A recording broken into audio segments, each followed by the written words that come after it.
Friend, एक बार फिर से स्वागत है आपके अपने YouTube चैनल पे। आज हम हिंदी से संबंधित कुछ प्रश्नों को देखेंगे, उन्हें याद करेंगे। चलिए शुरू करते हैं।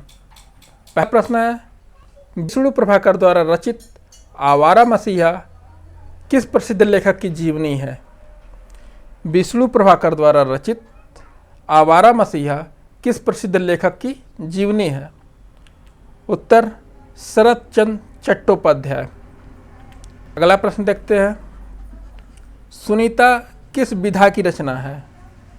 सुनीता किस विधा की रचना है?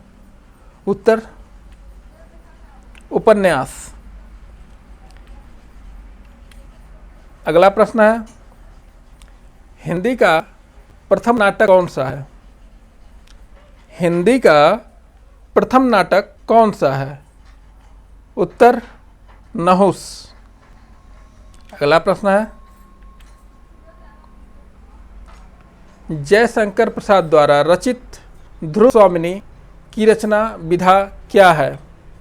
जयशंकर प्रसाद द्वारा रचित ध्रुव स्वामिनी की रचना विधा क्या है?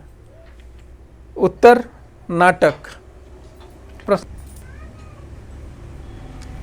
हिंदी का पहला मौलिक उपन्यास का नाम क्या है? पहला मौलिक उपन्यास का नाम क्या है? उत्तर परीक्षा गुरु। अगला प्रश्न है, भारत में एकांकी नाटकों का विकास किस युग से माना जाता है? भारत में एकांकी नाटकों का विकास किस युग से माना जाता है? उत्तर छायावादी युग। अगला प्रश्न देखते हैं, संयोगिता स्वयंवर नाटक के लेखक कौन है? संयोगिता स्वयंवर नाटक के लेखक कौन है? उत्तर श्रीनिवास दास। अगला प्रश्न है, निबंध विधा का सर्वाधिक विकास कब हुआ? निबंध विधा का सर्वाधिक विकास कब हुआ? उत्तर छायावादी युग में। अगला प्रश्न है, साहित्यालोचन गद्य की विधा क्या है? साहित्यालोचन गद्य की विधा क्या है? उत्तर आलोचना। अगला प्रश्न है, कहानी कला की दृष्टि से हिंदी की प्रथम आधुनिक कहानी कौन सी है? कहानी कला की दृष्टि से हिंदी की प्रथम आधुनिक कहानी कौन सी है? उत्तर किशोरीलाल गोस्वामी की इंदुमती। अगला प्रश्न देखते हैं, मुंशी प्रेमचंद ने किस विधा को मानव चरित्र का चित्र मात्र कहा है? मुंशी प्रेमचंद ने किस विधा को मानव चरित्र का चित्र मात्र कहा है? उत्तर कहानी। अगला प्रश्न है, हिंदी प्रगतिशील लेखक संघ का प्रथम अधिवेशन कब हुआ था? हिंदी प्रगतिशील लेखक संघ का प्रथम अधिवेशन कब हुआ था? उत्तर सन 1936 में। अगला प्रश्न है, मधुआ कहानी के रचनाकार कौन है? मधुआ कहानी के रचनाकार कौन है? उत्तर जयशंकर प्रसाद। अगला प्रश्न है, मधुआ किस विधा की रचना है? मधुआ किस विधा की रचना है? उत्तर कहानी।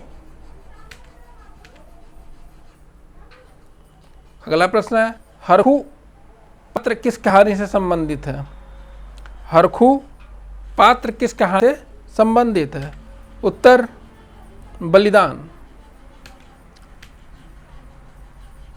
अगला प्रश्न है, हिंदी एकांकी का जनक किसे माना जाता है? हिंदी एकांकी का जनक किसे माना जाता है? डॉक्टर राजकुमार वर्मा को। अगला प्रश्न है, हिंदी का प्रथम यात्रा वृत्तांत सरयू पार की यात्रा किसके द्वारा लिखा गया था? हिंदी का प्रथम यात्रा वृत्तांत सरयू पार की यात्रा किसके द्वारा लिखा गया था? उत्तर भारतेंदु हरिश्चंद्र के। अगला प्रश्न देखते हैं, हिंदी के प्रथम डायरी लेखक कौन है?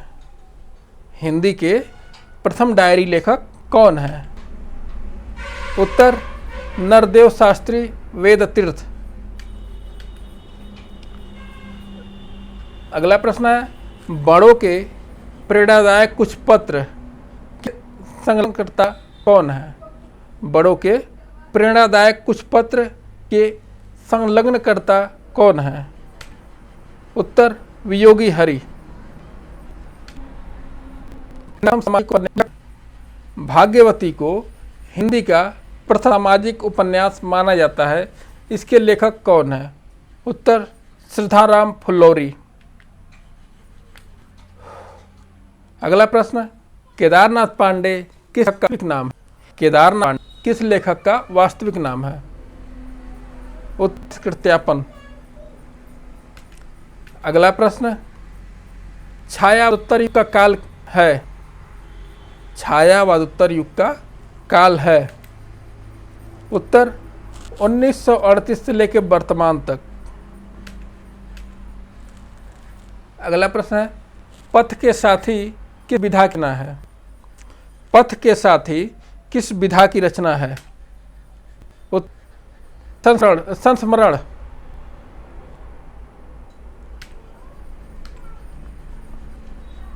अगला प्रश्न देखते हैं, संस्कृति के 4 अध्याय किस युग की रचना है? संस्कृति के 4 अध्याय किस युग की रचना है? उत्तर छायावादोत्तर युग। अगला प्रश्न है, त्रिवेणी किस विधा की रचना है? त्रिवेणी किस विधा की रचना है? उत्तर आलोचना।